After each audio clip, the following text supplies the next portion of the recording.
नमस्कार, एक बार फिर से हार्दिक स्वागत आपके अपने YouTube चैनल सनी एजुकेशन में।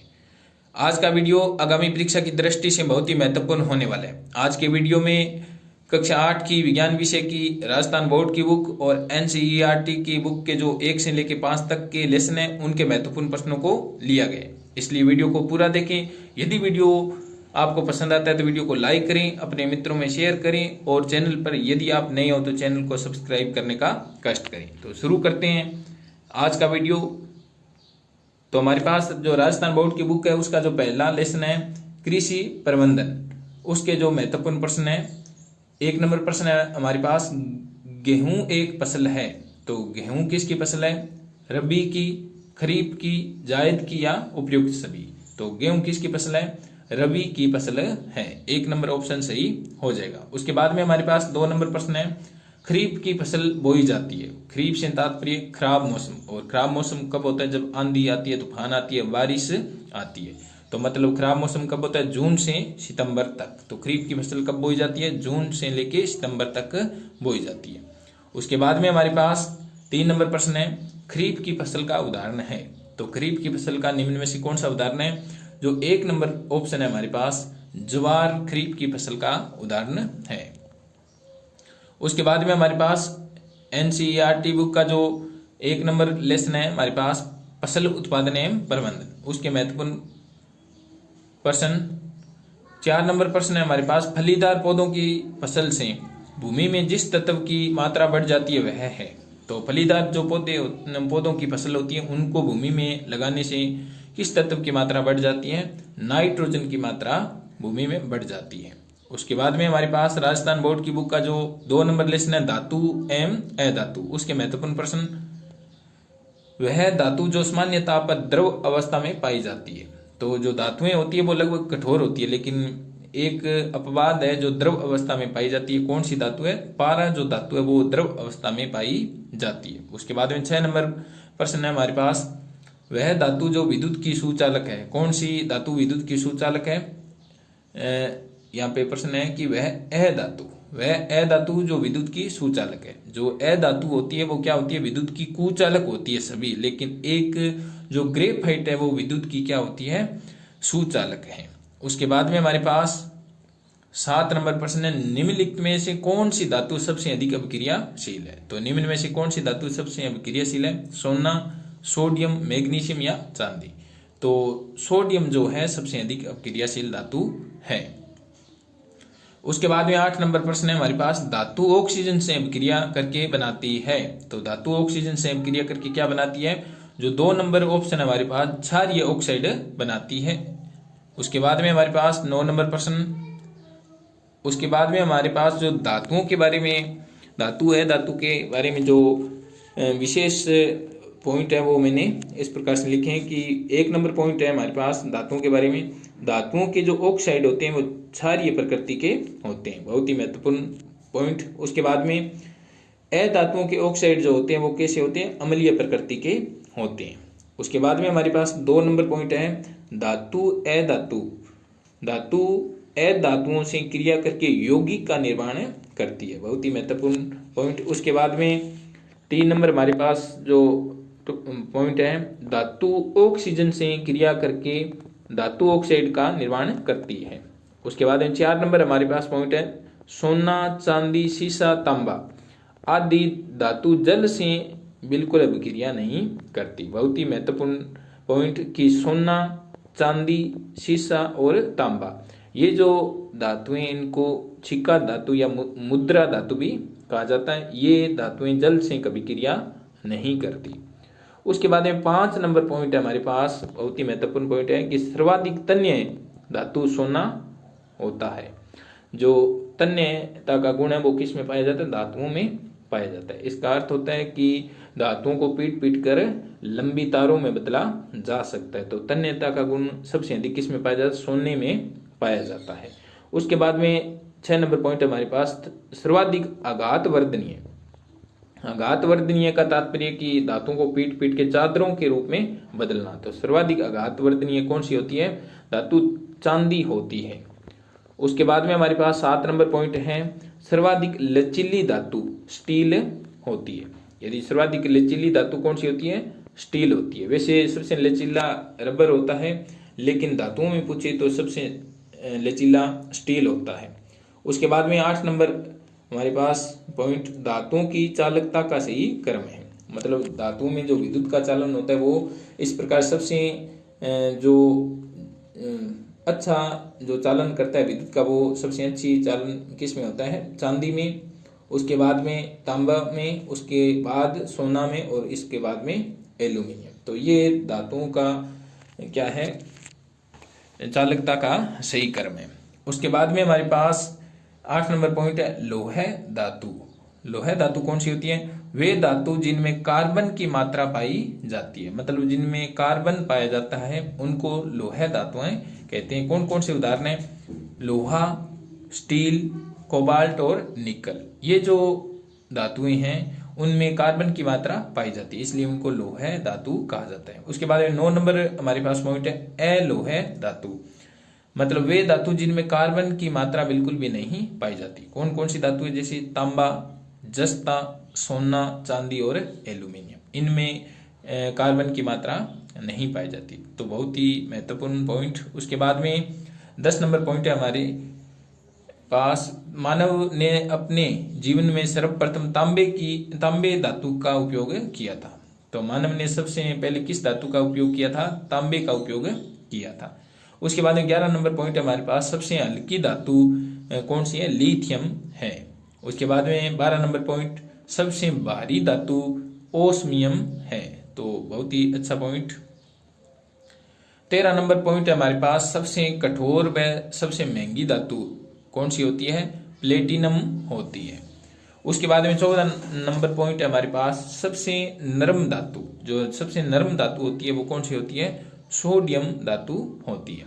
उसके बाद में 15 नंबर हमारे पास पॉइंट है, टाइटेनियम जो धातु होती है उसको रणनीतिक धातु भी कहते हैं। क्यों कहते हैं? क्योंकि इसका उपयोग अस्त्र शस्त्रों में किया जाता है। उसके बाद में हमारे पास 16 नंबर पॉइंट है, यूरेनियम जो धातु होती है, यूरेनियम धातु को आशा धातु भी कहा जाता है। बहुत ही महत्वपूर्ण पॉइंट। उसके बाद 17 नंबर पॉइंट हमारे पास, एल्यूमिनियम व टाइटेनियम। एल्यूमिनियम व टाइटेनियम धातुओं को भविष्य की धातु भी कहा जाता है। बहुत ही अच्छा पॉइंट कि जो एल्यूमिनियम और टाइटेनियम की जो धातुएं होती हैं उनको भविष्य की धातु भी कहा जाता है। उसके बाद में 18 नंबर पॉइंट हमारे पास, सीजियम व गैलियम ऐसी धातु है जो यहाँ पे जो मुट्ठी में बंद करने पर वाष्प में बदल जाती है। बहुत ही अच्छा पॉइंट कि सीजियम और गैलियम ऐसी धातुएं यदि उनको मुट्ठी में बंद कर लेना तो वो मुट्ठी में वाष्प के रूप में बन जाएगी। उसके बाद में 19 नंबर हमारे पास पॉइंट, सोडियम धातु को मिट्टी के तेल में यानी केरोसिन में रखा जाता है। क्यों? क्योंकि सोडियम वायु से क्या कर लेता है? अभिक्रिया कर लेता है। उसके बाद में 20 नंबर है हमारे पास, लिथियम व पोटेशियम को मोम में रखा जाता है, और लिथियम जो पोटेशियम है उसको मोम में रखा जाता है। उसके बाद में 21 नंबर हमारे पास पॉइंट है, लिथियम, सोडियम और पोटेशियम। लिथियम, सोडियम और पोटेशियम जो धातु है उनको चाकू की सहायता से काटा जा सकता है। 12 नंबर हमारे पास, क्लोरोफिल वर्णक में मैग्नीशियम धातु पाई जाती है। जो क्लोरोफिल वर्णक है हरी पत्तियों में पाया जाता है, जो हरा रंग प्रदान करता है, उसमें क्या चीज पाई जाती है? मैग्नीशियम धातु पाई जाती है। उसके बाद में 23 नंबर हमारे पास पॉइंट है, हमारे रक्त में पूछे कि कौन सी धातु पाई जाती है, तो लोहा धातु पाई जाती है। हीमोग्लोबिन के अंदर लोहा धातु पाई जाती है। उसके बाद में ब्रोमीन एक ऐसी धातु है जो द्रव अवस्था में पाई जाती है। लगभग सभी धातुएं क्या होती है? ठोस होती है, लेकिन एकमात्र ऐसी धातु जो द्रव अवस्था में पाई जाती है वो कौन सी है? ब्रोमीन है। उसके बाद में 25 नंबर हमारे पास पॉइंट, सभी धातुएं विद्युत की कुचालक होती है। बहुत ही महत्वपूर्ण। उसके बाद में जो ग्रेफाइट है वो धातु है, लेकिन वो क्या है? विद्युत की चालक है। उसके बाद में 26 नंबर हमारे पास, हाइड्रोजन धातु को भविष्य का ईंधन भी कहा जाता है। हाइड्रोजन जो धातु है उसको भविष्य का ईंधन भी कहा जाता है। ये थे धातुओं के बारे में महत्वपूर्ण पॉइंट। उसके बाद में हमारे पास NCERT बुक का जो 2 नंबर लेसन है, सूक्ष्म जीव, मित्र एवं शत्रु। तो हमारे पास उसके महत्वपूर्ण प्रश्न 9 नंबर प्रश्न है हमारे पास, निम्न में से कौन सा प्रतिजैविक है? तो इनमें से कौन सा प्रतिजैविक है हमारे पास? सोडियम बाइकार्बोनेट, स्ट्रेप्टोमाइसिन, एल्कोहल या ऑक्सीजन। तो निम्न में से कौन सा प्रतिजैविक है? स्ट्रेप्टोमाइसिन जो है वो 2 नंबर, वो है क्या है। उसके बाद में 10 नंबर हमारे पास मलेरिया प्रतिजीवी का वाहक है। तो मलेरिया किसका उदाहरण है? वाहक है मलेरिया जो रोग होता है उसका वाहक कौन सा होता है? जो 1 नंबर हमारे पास ऑप्शन है मादा एनाफ्लीज मच्छर इसका वाहक होता है। उसके बाद में 11 नंबर हमारे पास प्रश्न है, चीनी को अल्कोहल में परिवर्तित करने के प्रक्रम का नाम है। जो चीनी होती है उसको अल्कोहल में परिवर्तित करने का प्रक्रम क्या कहलाता है? जो 3 नंबर ऑप्शन है हमारे पास किण्वन कहलाता है। उसके बाद में हमारे पास 12 नंबर प्रश्न है, चेचक के टीके की खोज करने वाले वैज्ञानिक का नाम है। तो चेचक की जो टीका था उसकी किसने खोज की थी? जो हमारे पास 1 नंबर ऑप्शन है एडवर्ड जेनर। उसके बाद में हमारे पास 13 नंबर प्रश्न है, खाद्य पदार्थों के परिरक्षण के लिए उपयोगी पदार्थ है। तो खाद्य जो पदार्थ होते हैं उनका जो परिरक्षण किया जाता है किन पदार्थों का द्वारा किया जाता है? हमारे पास ऑप्शन तेल के द्वारा, सोडियम बेंजोएट के द्वारा या सोडियम मेटाबाइसल्फाइड के द्वारा या उपयुक्त सभी के द्वारा। तो खाद्य पदार्थों के परिरक्षण के लिए उपयुक्त सभी पदार्थ काम में लिए जाते हैं। उसके बाद में 14 नंबर हमारे पास प्रश्न है, निम्न में से नाइट्रोजन का स्रोत नहीं है। तो निम्न में से किस में नाइट्रोजन नहीं पाई जाती? प्रोटीन में, न्यूक्लिक अम्ल में, कार्बोहाइड्रेट में या विटामिन में। तो नाइट्रोजन कार्बोहाइड्रेट में नहीं पाई जाती। 3 नंबर ऑप्शन सही हो जाएगा। उसके बाद में 15 नंबर प्रश्न है हमारे पास, गेहूं की रस्ट नामक रोग का कारक है। जो गेहूं में रस्ट जो रोग होता है उसका क्या कारक, उसका कौन सा कारक होता है? तो कवक उसका कारक है। 4 नंबर प्रश्न सही हो जाएगा। उसके बाद में हमारे पास जो सूक्ष्म जीव है मानव के अंदर विभिन्न प्रकार की क्या फैलाते हैं? रोग फैलाते हैं। और कौन से सूक्ष्म जीव है? जीवाणु, विषाणु, कवक, प्रोटोजोआ। और इनके द्वारा कौन कौन से रोग होते हैं उनको हम ट्रिक के द्वारा जानेंगे। तो सबसे पहले हम बात करते हैं जीवाणुओं द्वारा फैलने वाले रोग, और वो भी मनुष्य के अंदर। तो जीवाणु से जो रोग होते हैं कौन से होते हैं उनकी हमने ट्रिक लिखी है। GST पंडित का टीका न्यू है। तो जीवाणुओं से जो रोग होते हैं उनका हमने एक ट्रिक लिखा है रोगों का, GST पंडित का टीका न्यू है। यहाँ पे जी से क्या अर्थ हो जाएगा? जी से आप गोनेरिया को याद करोगे। गोनेरिया जो रोग है वो किसके द्वारा होता है? जीवाणु से। उसके बाद एस से याद करोगे सिप्लिस। सिप्लिस जो रोग है वो किसके द्वारा होता है? जीवाणु के द्वारा। उसके बाद ये जो टी है इसके द्वारा आप लिखोगे टी से टाइफाइड। तो GST का अर्थ हो गया गोनेरिया, सिप्लिस और टाइफाइड। उसके बाद में ये पंडित है, पंडित का जो पहला प है उससे क्या बनेगा? प्लेग। प्लेग रोग जो होता है जीवाणु के द्वारा। उसके बाद डी से डिप्थीरिया। डिप्थीरिया जो रोग होता है वो किसके द्वारा होता है? जीवाणु के द्वारा। उसके बाद ये जो तय है उसे तपेदिक। कौन सा रोग? तपेदिक। उसके बाद में का से काली खांसी। का से काली खांसी जिसको कुकर खांसी भी कहा जाता है। उसके बाद ये जो टिक्का के अंदर टी है उसका तात्पर्य टिटनेस। टिटनेस जो होता है वो किसके द्वारा? जीवाणु जनित रोग है। उसके बाद में का से तात्पर्य कुष्ठ रोग। जो कुष्ठ रोग होता है वो भी जीवाणु के द्वारा होता है। उसके बाद न्यू से तात्पर्य न्यूमोनिया। न्यूमोनिया जो रोग होता है वो किसके द्वारा होता है? जीवाणु द्वारा। उसके बाद लास्ट है से तात्पर्य हैजा। तो इसको आप 2-3 बार बोलोगे तो ये आपका याद हो जाएगा। और जीवाणु से जितने भी रोग होते हैं उनको आसानी से याद रख सकते हो। तो हमारे पास ट्रिक क्या है? GST पंडित का टीका न्यू है। इस प्रकार आप सभी जीवाणु जनित रोगों को याद कर सकते हो। उसके बाद में विषाणु के द्वारा जो मानव के अंदर विभिन्न प्रकार के रोग होते हैं उनको हमने एक ट्रिक के द्वारा लिखा है। ट्रिक है हमारे पास, ए चाचा इन्हें डांटो मत, खरे गाल पे छापो। तो 3-4 बार इसको बोलोगे तो लगभग आपके याद हो जाएगा। हमारे पास ट्रिक है, ए चाचा इन्हें डांटो मत, खरे गाल पर छापो। तो ए से यहाँ पे हम बनाएंगे एड्स। एड्स जो रोग होता है वो किसके द्वारा होता है? विषाणु द्वारा होता है। चाचा से बनेगा चेचक। चेचक किसके द्वारा होता है? विषाणु जनित रोग है। उसके बाद में ये जो ई से इन्फ्लुएंजा जो रोग होता है वो विषाणु के द्वारा। उसके बाद में ये जो है उसके है से हर्पीज, या ये दोनों ही होते हैं, हर्पीज और हेपेटाइटिस को हम पीलिया भी कहा जाता है। उसके बाद दांतों में डा से डेंगू बुखार, टो से ट्रेकोमा जो नेत्र संबंधी रोग होता है। उसके बाद मथ मै से मेनिंजाइटिस। उसके बाद में यहाँ पे खरे के अंदर जो ख है उसे खसरा, रे से रेवीज, गाल के अंदर जो गा है उसे गलसुआ, और यहाँ पे जो पे है उसका तात्पर्य पीलिया। उसके बाद में छा से छोटी माता और पो से पोलियो।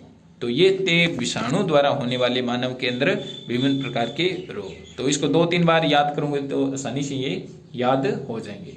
तो क्या थी ट्रिक? ए चाचा इन्हें डांटो मत, खरे गाल पे छापो। तो इस प्रकार आप याद करो। उसके बाद में हमारे पास 3 नंबर है कवक जनित रोग की ट्रिक। कवक से जो मनुष्य के अंदर रोग होते हैं उसकी ट्रिक है गंजा दमाद फ्रूट खाए। गंजा दमाद क्या खाए? फ्रूट खाए। तो गंजा से गंजेपन का जो रोग होता है वो कवक के द्वारा। ये जो द है उससे दमा, माँ का यहाँ पे कोई तात्पर्य नहीं है। फिर जो लास्ट वाला द है उसका तात्पर्य दांत। उसके बाद में फ्रूट से तात्पर्य है एथलीट फुट, और खाए से तात्पर्य खाज खुजली। तो ये थे कवक जनित रोग की ट्रिक। उसके बाद में प्रोटोजोआ से जो मनुष्य के अंदर रोग होते हैं उनकी ट्रिक है हमारे पास सोपा पे काम। जो सोपा है उस पे काम। हमारे पास सो से सोने की बीमारी, सोने की जो बीमारी होती है प्रोटोजोआ द्वारा होती है। यहाँ पे जो पा है उससे तात्पर्य पायरिया, और उसके बाद में जो पे है पे से तात्पर्य पेचिस, का से तात्पर्य कालाजार, और यहाँ पे मैं से तात्पर्य मलेरिया। तो ये जो रोग होते हैं वो किसके द्वारा होते हैं?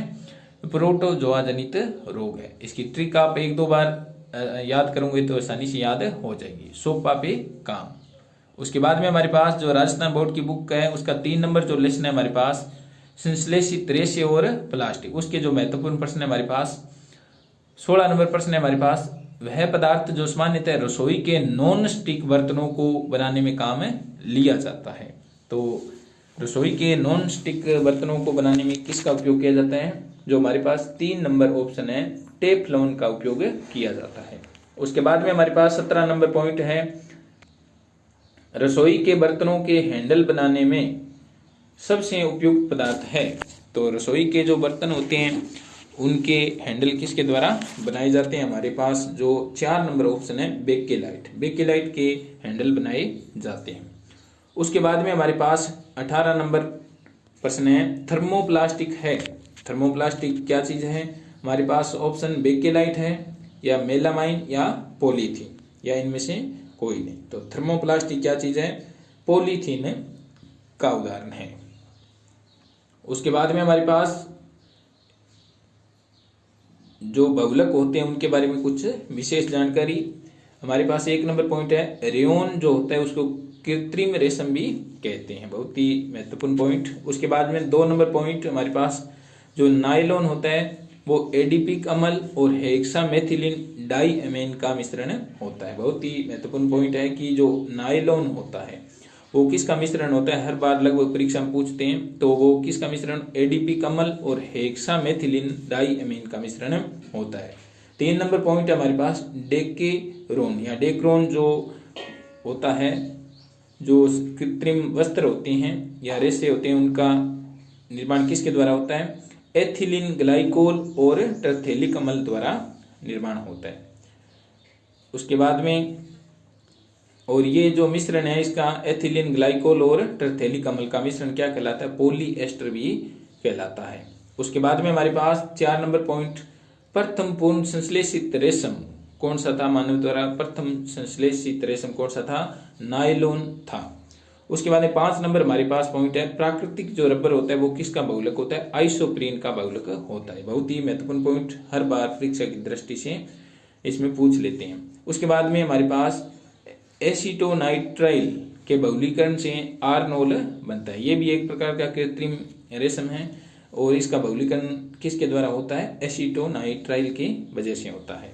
उसके बाद में हमारे पास राजस्थान बोर्ड की बुक का जो लेसन नंबर 3 संश्लेषित रेशे और प्लास्टिक, उसके महत्वपूर्ण प्रश्न एस्टर का बहुलक है। तो एस्टर का बहुलक कौन सा है? हमारे पास ऑप्शन है रेयोन, नायलॉन, पॉलीएस्टर या बेकेलाइट। तो एस्टर का बहुलक पॉलीएस्टर होता है। 20 नंबर प्रश्न है हमारे पास अग्निरोधक प्लास्टिक का उदाहरण है। तो अग्निरोधक प्लास्टिक का उदाहरण कौन सा है? मेलामाइन जो है वो अग्निरोधक प्लास्टिक का उदाहरण है। उसके बाद में 21 नंबर प्रश्न है हमारे पास विशिष्ट प्लास्टिक जिस पर तेल और जल चिपकता नहीं है वह है। तो उसको क्या बोलेंगे? उसको जो 4 नंबर ऑप्शन है टेफ्लॉन। टेफ्लॉन पे तेल और जल चिपकता नहीं है।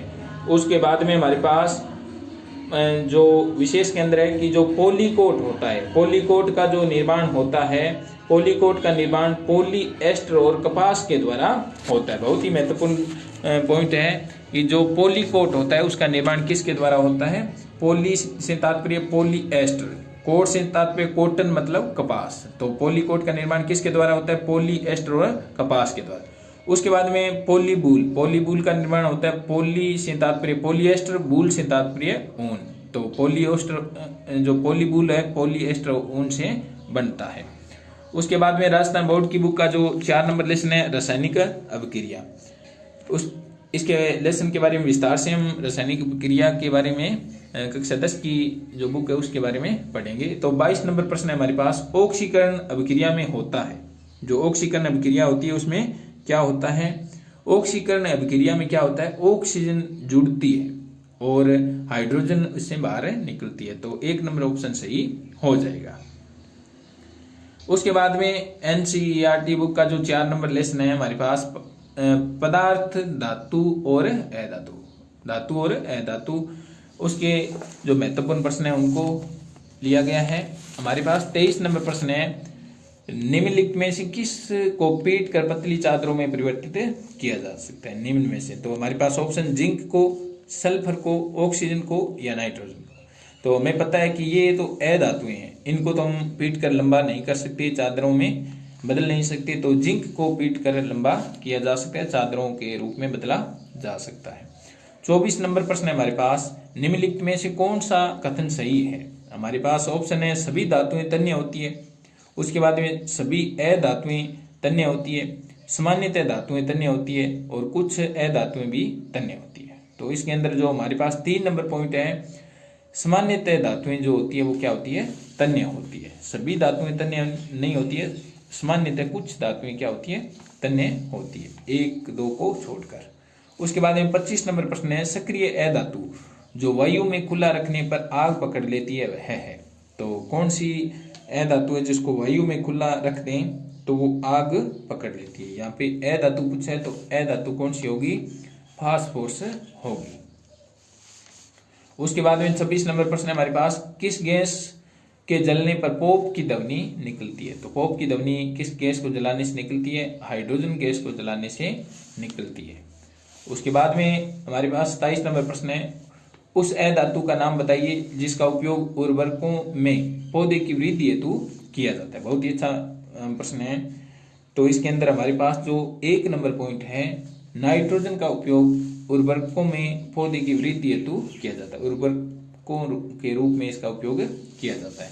उसके बाद में 28 नंबर है हमारे पास प्रश्न उस अधातु का नाम बताइए जिसका बैंगनी रंग का विलयन, यहाँ पे विलयन है, एंटीबायोटिक के रूप में घाव पर लगाया जाता है।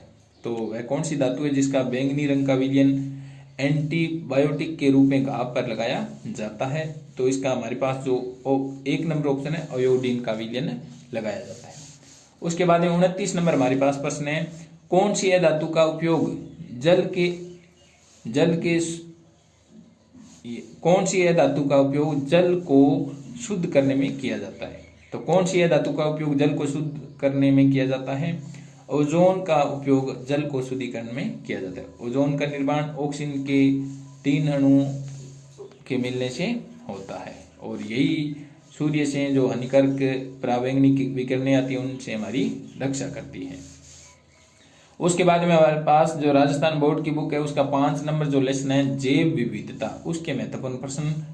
30 नंबर प्रश्न है हमारे पास, वह प्रजाति जो प्राकृतिक आवासों में नहीं पाई जाती परंतु संरक्षित क्षेत्रों में पाई जाती है कहलाती है। तो ऐसी प्रजाति जो हर क्षेत्र में नहीं पाई जाती लेकिन कुछ क्षेत्र है जिनको संरक्षित क्षेत्र कहा जाता है उनमें ही पाई जाती है, तो उनको क्या कहते हैं। 3 नंबर जो ऑप्शन है प्राकृतिक आवास में विलुप्त प्रजाति माना जाएगा उनको।